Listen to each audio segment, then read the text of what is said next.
Al debatir la reforma en materia de inimpugnabilidad de adiciones o cambios a la Carta Magna, el narcodiputado Germán Martínez del Narcopan defendió porril y demagogo el papel de la controversia constitucional como una herramienta fundamental para proteger la autonomía de los estados y municipios frente al centralismo. Espetó que las reformas impulsadas por el gobierno de la 4T disque socavan la independencia de los poderes locales y atentan contra la estructura federal del país. Cuestionó alucinando la legitimidad de algunos ministros de la Suprema Corte y criticó el supuesto regreso a un modelo centralista comparándolo con las políticas de Santana, acusando a Morena de disque seguir una lógica autoritaria que podría desvirtuar la democracia y la República Federal, concluyó sus berridos falaces.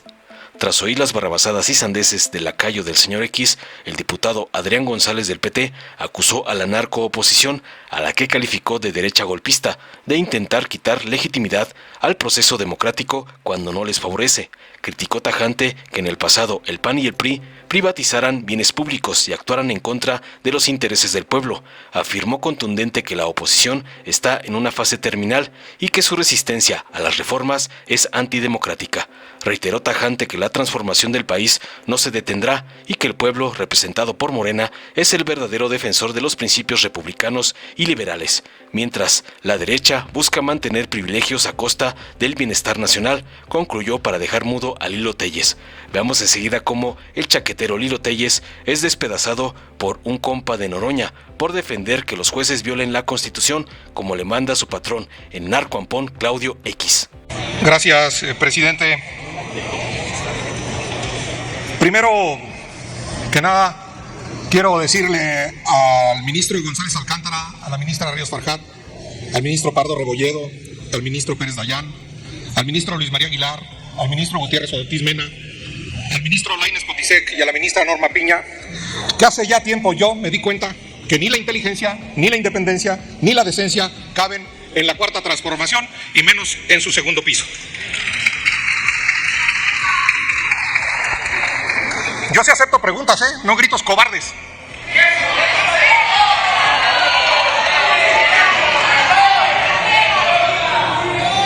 La verdad es que quiero hablar en favor de la controversia constitucional. Quiero hablar en favor de la controversia constitucional, en favor de los gobernadores, de todos los partidos, de los gobernadores que han ganado ustedes de Morena. Quiero hablar en favor de la controversia que no es solo la constitucionalización del 61 de las causas de improcedencia del amparo. Quitar los efectos de la controversia a la hora que se reforma la Constitución es quitarle poder a los estados de la República. ¿Y para qué se le quiere quitar el poder a los estados de la República? Solo imaginemos una reforma constitucional que le quita su poder tributario a los estados, que le quita el poder de catastro, el predial, los impuestos al turismo a Baja California Sur o al Quintana Roo. Pregunte por favor, si tiene hombría, si tiene inteligencia, pregunte, yo sí acepto las preguntas. La controversia es un medio de defensa para los municipios y para los estados. Y no puede venir a alegar aquí un concepto de 1944. La primera edición del michoacano, por cierto, Tena Ramírez, del Poder Constituyente Permanente. No, el Poder Constituyente Permanente son poderes constituidos y como tales deben estar sujetos al principio de legalidad. No hay un Poder Constituyente Permanente por encima de poderes constituidos. Y sí, la soberanía es esencial y originariamente el poder en beneficio del pueblo, en beneficio. También lo dice la Constitución, pero está vedado, incluso en la Constitución, en el 40 y en el 35, en consulta popular al propio pueblo, está vedado, está prohibido que se le consulte al pueblo su forma de gobierno. Lo que se está comprometiendo es la República, lo que se está comprometiendo es la República laica, lo que se está comprometiendo es la República Federal. Por eso vengo a hablar en favor de las controversias, por eso vengo a hablar en favor del poder de los municipios y del poder de los estados. Sí, de la soberanía de los estados. Son principios intocables. Y ahí está el corazón del proyecto que tanto les duele de un ministro independiente, de un ministro libre, de un ministro votado por ustedes. Aquí no vengan con que el argumento baboso de que García Luna y de que Calderón y de que Peña Nieto. Al ministro González Alcántara, presidente del tribunal con López Obrador, y lo propuso López Obrador y lo aprobó el Senado morenista. ¿Ese qué tiene que ver con el neoliberalismo? ¿Ese qué tiene que ver con el pasado? Están regresando, ya que les gusta la historia, están regresando al centralismo santanista, al de Santana y al de los impuestos. Quieren solamente un artículo. Impuesto a ventanas y puertas, lo puso Santana sin ningún congreso. Suspendió primero el congreso y suspendió a los jueces. Son santanistas más que juaristas. Y segundo, aquí vienen a invocar la Constitución del 17, el artículo 8. El artículo 8 de la Constitución del 17, el original, poder constituyente originario. Dice, la Suprema Corte de Justicia resolverá los amparos que estuvieran pendientes. Permítame. Diputado Gibran, ¿con qué objeto? Cuestionamiento al orador. Antes de formularle al orador si acepta el cuestionamiento, porque ya lo aclaré respecto a su bancada, recuerdo nuevamente que hubo un entendimiento entre grupos parlamentarios para tratar de agilizar el debate y evitar las preguntas. ¿Acepta usted la pregunta, diputado? Sí, claro que la acepto. Adelante. Pregúnteme usted. Morena fundó una escuela de derecho que se llama Ponciano Arriaga. Esa fue de las primeras escuelas universitarias que se instituyeron como asociación civil. Usted, que es conocedor del derecho, ¿opinaría que la doctrina actual de Morena está más cerca de Ponciano Arriaga o de otros personajes que usted ha mencionado como Antonio López de Santana, y por qué? Gracias por la pregunta. Aquí viene uno a parlamentar. Perdón. Concluya el orador y enseguida le daré la palabra al diputado Leonel Godoy. Concluya con la respuesta. Ponciano Arriaga era el verdadero procurador de los pobres. Si le quitan los efectos generales, como ahora, al amparo, los efectos generales al amparo, pues los pobres tendrán que encontrarse un procurador de los pobres como Ponciano Arriaga, o un buen despacho de abogados, o comprar un juez del bienestar. Por supuesto que está más cerca de Santana que de Ponciano Arriaga esta reforma. Gracias, presidente.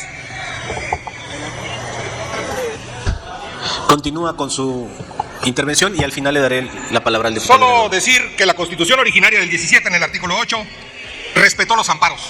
Ni siquiera el constituyente originario. Lean el artículo 8 transitorio de la Constitución del 17. O anímense a hacer decretos. Que un decreto, que la Constitución diga de una vez por todas que cualquier decreto de la presidenta es la Constitución. Anímense de una vez, se los firmamos. No anden concluya, con diputado. cobardías para preguntar. Concluya. Decretos presidenciales que sean la Constitución. Caprichos presidenciales que sean la Constitución. Deseos presidenciales que sean la Constitución. Lo que le venga en gana a la presidenta, emperatriz de México, que sea la Constitución. ¡Viva la emperatriz! López de Santana. Diputado presidente, cuando a la derecha golpista no le gustan los resultados de la democracia, cuando a la derecha golpista no le gusta el producto de la convivencia democrática, entonces ya no es democracia, dicen ellos.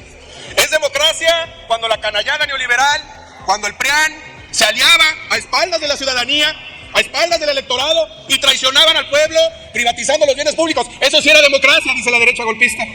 Sí era democracia cuando la Suprema Corte se declaraba incompetente para analizar los juicios de inconstitucionalidad que proponían los maestros. Eso sí era democracia para la derecha golpista.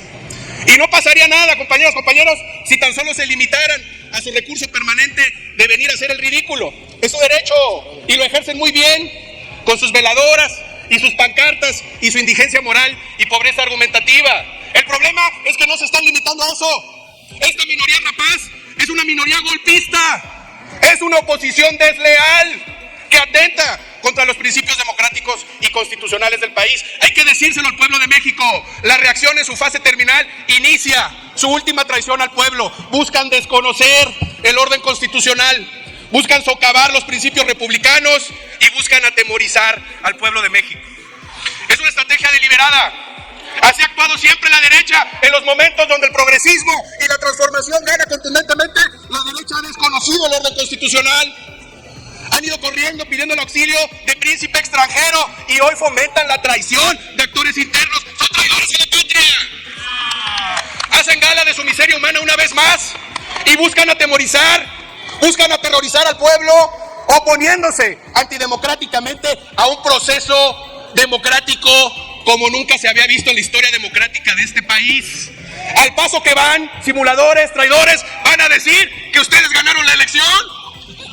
Ahora resulta que ni siquiera están dispuestos vamos a reconocer el mandato popular que nos ha sido conferido. Son unos traidores a la democracia, son unos miserables y son unos canallas.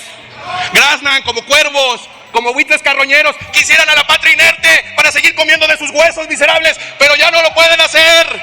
Ya no encuentran carroña indefensa, ahora se topan más bien un coloso, que es el pueblo de México, y los avasalla. Varios ridículos quieren venirnos a dar lecciones de liberalismo republicano.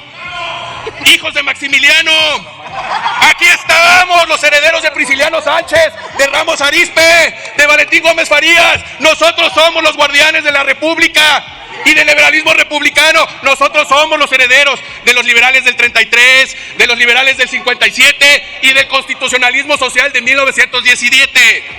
Son traidores a la patria y son ignorantes. Pero entiendan esto.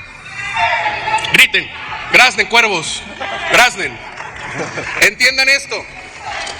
Este proceso de transformación no va a ser detenido con prácticas y tácticas desleales. No nos van a detener los que se oponen a la democracia.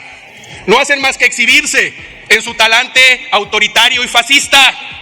Uno de los ridículos vocingleros de la reacción vino aquí a citar a Hitler. Están en un absoluto delirio y en caída libre, pero sepan esto, no habrá contención contra esta minoría rapaz y golpista. Hablan de un juicio de la historia. Entiendan esto. Este es el juicio de la historia. Ustedes, en su fase terminal, agonizante, son producto de un juicio histórico. El pueblo se ha erigido en juez y fiscal de ustedes. Los ha medido en su justa dimensión y los ha puesto en el basurero de la historia.